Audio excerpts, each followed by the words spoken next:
સંદેશ વિશેષમાં આજે વાત કરવી છે એક એવા દેશની જે કુદરતના કહેરથી બરબાદ થઈ રહ્યો છે। પોતાના કેટલાય પાડોશી દેશોને દારૂગોળાથી તબાહ કરવાનું વિચારી રહેલો આ દેશ હવે ખુદ કુદરતની તબાહીનો સામનો કરી રહ્યો છે। જળથી જીવન સુધી તમામ ત્રાહિમામ પોકારી ઉઠ્યા છે। એક બાજુ ભયંકર ગરમીથી પ્રતાડિત થઈ જળ સંકટ સામે ઝઝૂમી રહ્યો છે અને બીજી બાજુ વીજ સંકટથી ઉદ્યોગો અને આર્થિક સ્તરે ઝઝૂમી રહ્યો છે। કયા દેશની છે આ વાત? શું છે કુદરતનો કહેર? સૌથી પહેલા એ જોઈએ।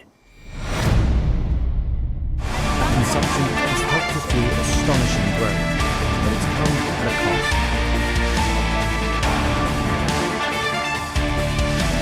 ત્રાહિમામ ત્રાહિમામ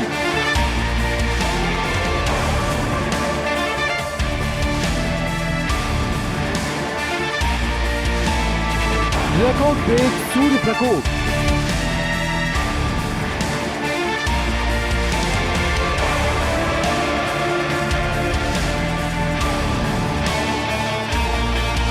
તબાહી બરબાદી અને કહેર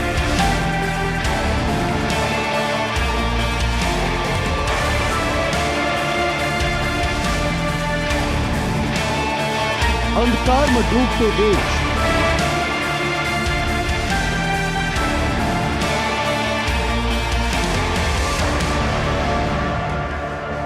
દુનિયાની મહાસત્તા હોય કે પછી ટચુકડા દેશો, તમામ દેશો જો કોઈ એક દેશથી કંટાળ્યા હોય તો તે છે dragon. Consumption has helped to fuel astonishing growth, but it's come at a cost. જી હા, એ જ ડ્રેગન જે આપણી ઉત્તરે આવેલો છે। અમેરિકા હોય કે રશિયા કે પછી ભારત, તમામ સાથે નાની મોટી બાબતે ઝઘડા કરતા ડ્રેગનને હવે કુદરતે દંડ આપ્યો છે।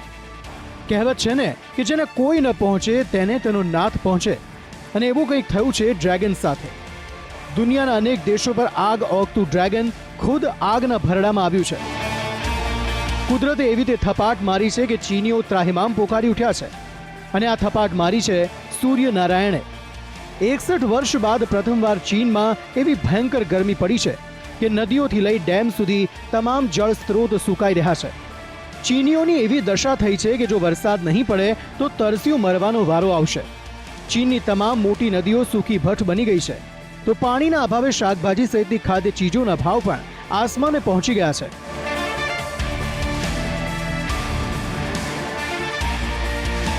અને અધૂરામાં પૂરું સૌથી ભયંકર ગરમી અને દુષ્કાળના કારણે વીજળીનું સંકટ સર્જાયું છે। ચીનના 165 શહેરોમાં બ્લેકઆઉટ ઊભું થવાની સંભાવના છે, અને હજારો ફેક્ટરીઓ બંધ થઈ ગઈ છે।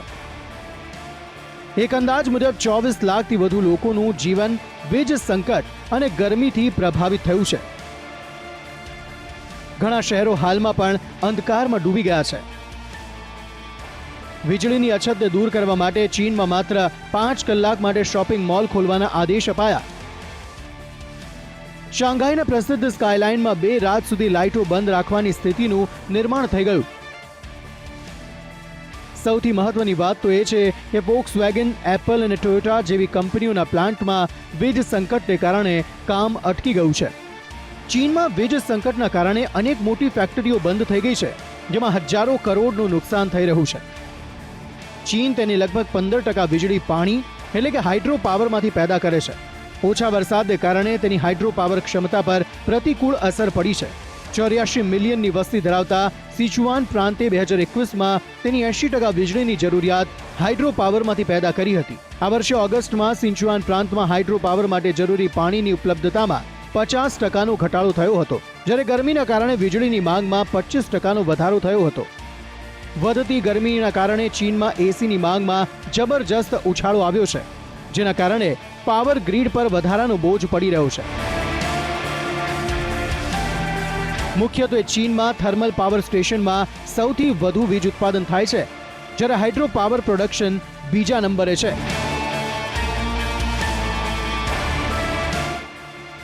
Thermal power 68%, hydro power 15.7%, wind power 6.6%,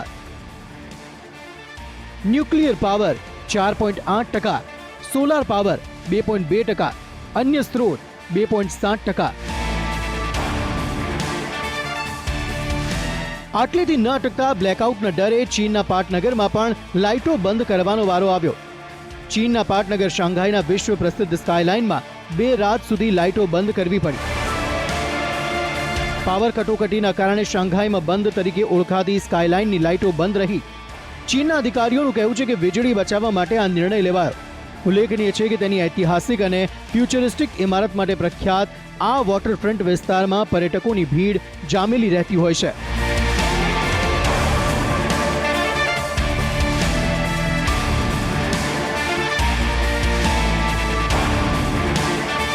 ચીનમાં વીજ સંકટ ખાળવા માત્ર 5 કલાક માટે જ ખોલવામાં આવે છે શોપિંગ મોલ. ચીનના ચોંગકિંગ શહેરમાં વીજ પુરવઠો ખોરવાઈ જવાને કારણે મોલ ખોલવાના કલાકો ટૂંકાવી દેવાયા છે. અધિકારીઓનું કહેવું છે કે જ્યાં સુધી તાપમાન અને માંગ ઓછી ન થાય ત્યાં સુધી તમામ શોપિંગ મોલ સાંજે 4 થી રાતના 9 વાગ્યા સુધી જ ખોલી શકાશે.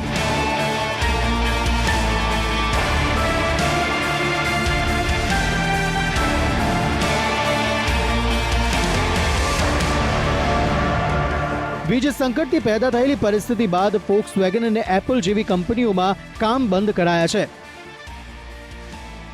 ચીનના ઘણા શહેરોમાં ફેક્ટરીઓને 1 અઠવાડિયા માટે કામ બંધ કરવા અથવા ઉત્પાદન ઘટાડવાનો આદેશ અપાયો છે.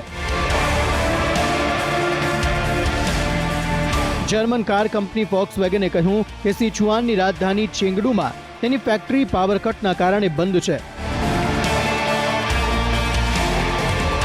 ફોક્સવેગનના પ્રવક્તાએ કહ્યું કે કંપનીની કારની ડિલિવરીમાં વિલંબ થઈ શકે છે. અમે સ્થિતિ પર નજર રાખી રહ્યા છીએ, સપ્લાયરો સાથે સંપર્કમાં રહીએ છીએ. તો વળી વિશ્વ પ્રસિદ્ધ એપલના સપ્લાયર ફોક્સકોને પણ સિચુઆનમાં તેનો પ્લાન્ટ હાલ પૂરતો બંધ કરી દેવાયો. ટોયોટાના પ્લાન્ટનું કામ પણ બંધ છે. સિચુઆન અને ચેંગકિંગમાં ઇલેક્ટ્રિક વાહનોના માલિકોએ રિચાર્જિંગ સ્ટેશનો બંધ થવાની ફરિયાદ કરી છે. ટેસ્લાએ કહ્યું કે ચેંગડુમાં તેના 14 સ્ટેશનોમાંથી માત્ર 2 જ ખુલ્લા છે. ભારતમાં સામાન્ય રીતે 40 થી 45 ડિગ્રી તાપમાન હોય તો ગરમીનો અનુભવ થતો હોય છે, પરંતુ દુષ્કાળની સ્થિતિ નથી સર્જાતી. પણ ચીનમાં તો 40 ડિગ્રી એટલે સૌથી વધુ તાપમાન ગણાય તેવી સ્થિતિમાં 18 ઓગસ્ટના રોજ સિચુઆન પ્રાંતમાં ચોંગક્વિંગ શહેરમાં તાપમાન 45 ડિગ્રીએ પહોંચી ગયું, જે ચીનના શિનજિયાંગ પ્રાંતના રણ વિસ્તારની બહાર નોંધાયેલું સૌથી વધુ તાપમાન છે. 20 ઓગસ્ટના રોજ ચોંગક્વિંગ શહેરનું લઘુત્તમ તાપમાન 34.9 ડિગ્રી નોંધાયું, જે ચીનમાં ઓગસ્ટ મહિનામાં નોંધાયેલું સૌથી વધુ તાપમાન છે. તે દિવસે મહત્તમ તાપમાન 43.7 ડિગ્રી હતું.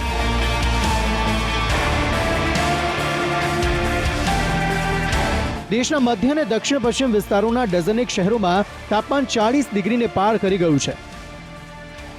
સિચુઆન પ્રાંતના 1 ડઝન શહેરો સૌથી વધુ પ્રભાવિત થયા છે.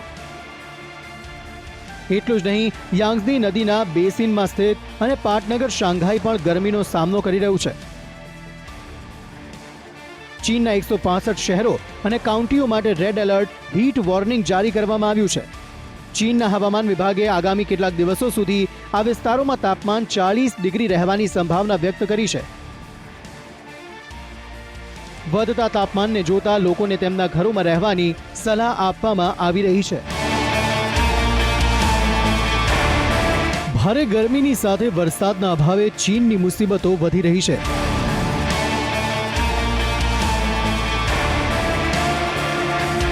જુલાઈમાં પાછલા વર્ષ કરતાં 40% ઓછો વરસાદ પડ્યો છે, જે 1961 પછી જુલાઈ મહિનામાં નોંધાયેલો સૌથી ઓછો વરસાદ છે.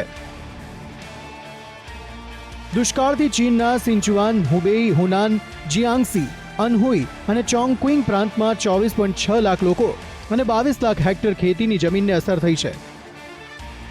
ચીનના ઇમરજન્સી મેનેજમેન્ટ મિનિસ્ટ્રીના જણાવ્યા અનુસાર દુષ્કાળના કારણે 7.80 લાખથી વધુ લોકોને સરકાર તરફથી સીધી મદદની જરૂર છે. કેટલાક વિશ્લેષકો માને છે કે દુષ્કાળ અને ગરમી ચીનના મધ્ય અને યાંગઝે નદીના બેઝિન વિસ્તારમાં ચોખા અને મકાઈના ઉત્પાદનને નુકસાન પહોંચાડશે. નિષ્ણાતોના મતે મકાઈનો પાક એવા તબક્કામાં છે જ્યાં વધુ પડતી ગરમી કે પાણીનો અભાવ ઉપજને નુકસાન પહોંચાડે છે. આવી સ્થિતિમાં ચીનને બ્રાઝિલ અને અમેરિકાથી ચીનમાં મકાઈની આયાત કરવી પડી શકે છે. કેટલાક વિશ્લેષકો માને છે કે દુષ્કાળ અને ગરમી ચીનના મધ્ય અને યાંગઝે નદીના બેસિન વિસ્તારોમાં ચોખા અને મકાઈના ઉત્પાદનને નુકસાન પહોંચાડશે. નિષ્ણાતોના મતે મકાઈનો પાક એવા તબક્કામાં છે જ્યાં વધુ પડતી ગરમીને કારણે પાણીનો અભાવ ઉપજને નુકસાન પહોંચાડે છે. આવી સ્થિતિમાં ચીનને બ્રાઝિલ અને અમેરિકાથી ચીનમાં મકાઈની આયાત કરવી પડી શકે છે.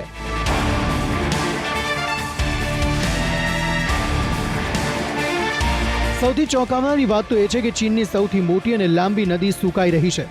યાંગઝે ચીનની સૌથી લાંબી અને વિશ્વની ત્રીજી સૌથી લાંબી નદી છે. તિબેટના ઉચ્ચ પ્રદેશમાંથી નીકળીને તે 4000 માઇલની લાંબી મુસાફરી પછી શાંઘાઈ નજીક પૂર્વ ચીન સમુદ્રમાં ભળે છે.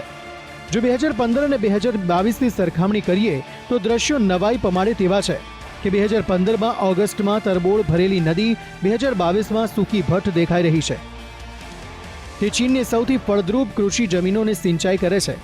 યાંગઝી નદી ચીનમાં 40 કરોડ લોકોને પીવાનું પાણી પૂરું પાડે છે, પરંતુ આ વખતે દુષ્કાળના કારણે તેના મુખ્ય પ્રવાહમાં પાણીનો પ્રવાહ છેલ્લા 5 વર્ષની સરેરાશ કરતાં 50% ઓછો રહ્યો છે.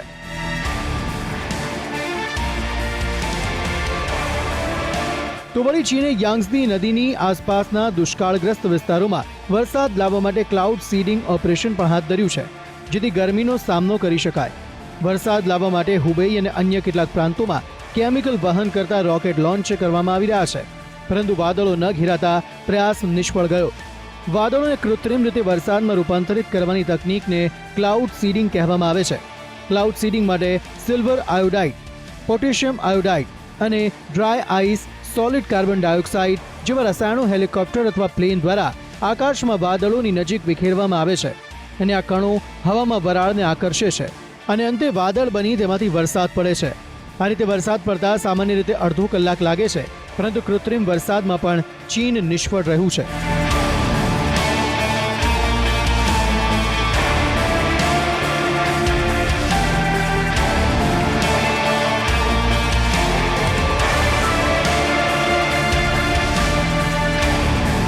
તો આ બાજુ દુનિયાને લઈને નવો સ્ટડી સામે આવ્યો, જેમાં વિશ્વ પાણીના સંકટમાં ડૂબી જવાની ભીતિ સેવાઈ.